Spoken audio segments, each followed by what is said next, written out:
Well, greetings fellow Spyder riders. This is Dave with Ozarks Spyder Rides. And in this video, we're going to talk about how to wire up a GPS to your 2018 Spyder. Now, what you're looking at here is the newer Garmin Zumo. It's the model 396. And you can see how I've got it mounted here. And we'll talk a little bit about that mount here in just a second. You can also see my Spyder cuff for my drink cup. And both of those come from Le Monster Garage down in Nixa. And I live very close to Nixa, so I just drive down there when I want something and talk to Lamont and come back with what I need. So that's a very nice mount for mounting this Garmin. Okay, I raised the Zumo up so you can see how I ran the wire down through the handlebars, and that little plastic insert comes out, and I just drilled a little hole and then finished out a slot with a knife so I could get the wires down and follow the existing wiring harness down through the bike.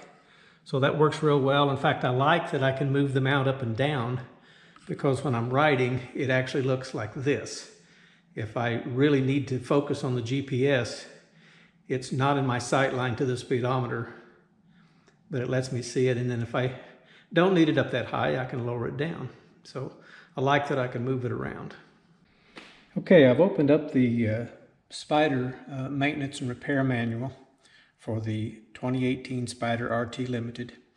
And if you look under wiring harness and connectors, it's on page 456. You'll see this diagram. It shows all of the wiring points on the wiring harness. And if you look right up here, it says GPS 2. And that is for wiring up a GPS. And it's not hard to find. It shows it as being under the seat, but it is not under the seat. That's just the location. It's actually attached to the frame, and you have to take the right side body panels off in order to get to it. But let me show you what the connector looks like. Okay, this is what the connector looks like that you'll be looking for, and it's under the seat area. You take the right side panel off. Of course, you have to take off the right side mirror and do everything just like you were going to do an oil change. But this is the plug that you're looking for, and it's fastened to the frame with one of these stake-ons, and it will be in this orientation, heading down like this. Now, obviously I don't have the connectors to hook up to this blank plug, and most of you won't have either. So I cut the wires off and identified which one was positive and which one was ground. And it is a 12-volt powered circuit, and it's only on when the key's on. So it's just perfect for GPS wiring.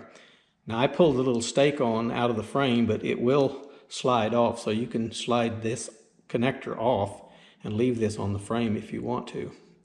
And it is put there to be a GPS wiring connector. That's what it says in the wiring diagram. It says GPS 2. I'm assuming there's a GPS 1 somewhere.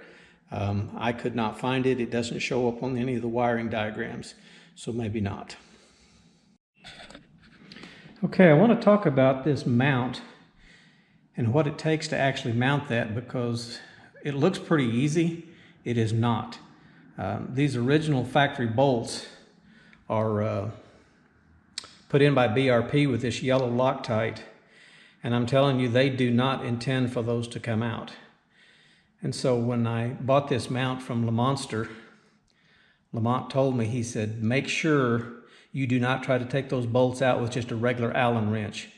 And if you put an Allen wrench in there and those things slip, you're screwed. You'll never get them out. So let me show you what you need in order to get those out. Okay, this is the 7mm tool that you need. It goes on a 3/8" ratchet. These fit very tight and they do not slip. And I want to show you the head of one of these bolts. You know, this one here. I don't know if you can see how boogered up that is. I tried to take that out with what I thought was a very good, very strong Allen wrench, and it slipped.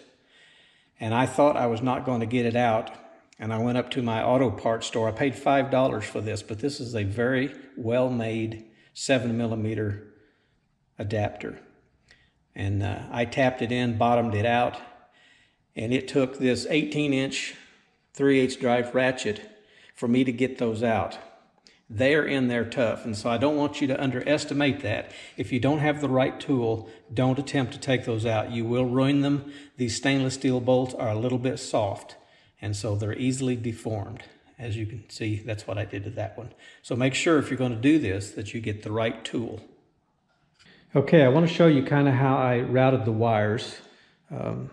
They go down through the center of the handlebars, and then with these panels off, just like you're going to do an oil change, you can follow the wires right down. There's a wiring harness there. Just snap tie it to it. And what you're looking for, you have to take this panel off right here.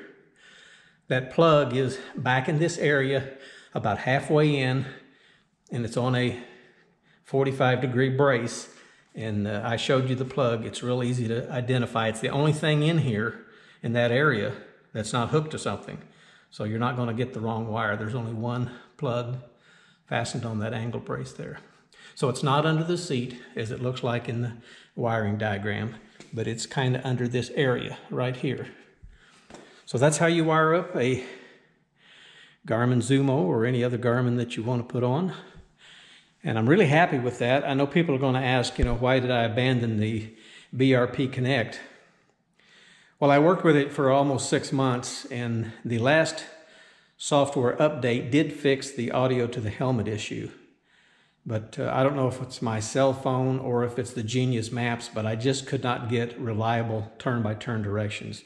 So I decided to abandon it. I like the Garmin Zumo very well.